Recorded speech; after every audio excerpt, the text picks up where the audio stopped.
আসসালামু আলাইকুম বন্ধুরা, সবাইকে সিস্টার্স কিচেনে স্বাগতম। আবারও একটি নতুন ভিডিও নিয়ে আপনাদের মাঝে চলে এসেছি। আজকের রেসিপি হলো ডাবলি ভুনা। তাহলে এত কথা না বাড়িয়ে চলুন রেসিপিতে যাওয়া যাক। প্রথমে এখানে আমি একটি পাত্র নিয়েছি আর ডাবলিগুলো আমি ভিজিয়ে রেখেছিলাম, তারপর সুন্দরভাবে ধুয়ে নিয়েছি। পরিমাণ মতন খাবারের সোডা দিয়ে দিব, পরিমাণ মতন আদা রসুন জিরা বাটা দিয়ে দিব, পরিমাণ মতন হলুদ মরিচের গুঁড়ো দিয়ে দিব, পরিমাণ মতন পানি দিয়ে দিব।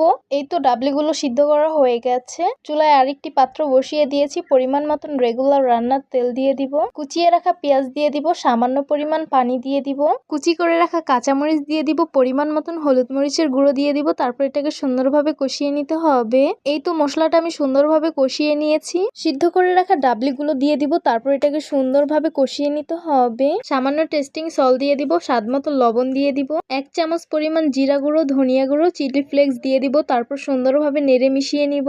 এখন এটাকে জাল দিয়ে পানিটা কমিয়ে নিব। এই তো পানিটা শুকিয়ে গেছে, এখন নামিয়ে পরিবেশন করে নিব। এই তো গরম গরম ডাবলি ভুনা পরিবেশন করে নিলাম। দেখতেই তো পারছেন কত বেশি লোভনীয় লাগছে, আর খেতে কিন্তু অসম্ভব মজা হয়েছে। তো আপনারাও এইভাবে একদিন ডাবলি ভুনা বাসায় ট্রাই করবেন, এটা খেতে অত্যন্ত লোভনীয়।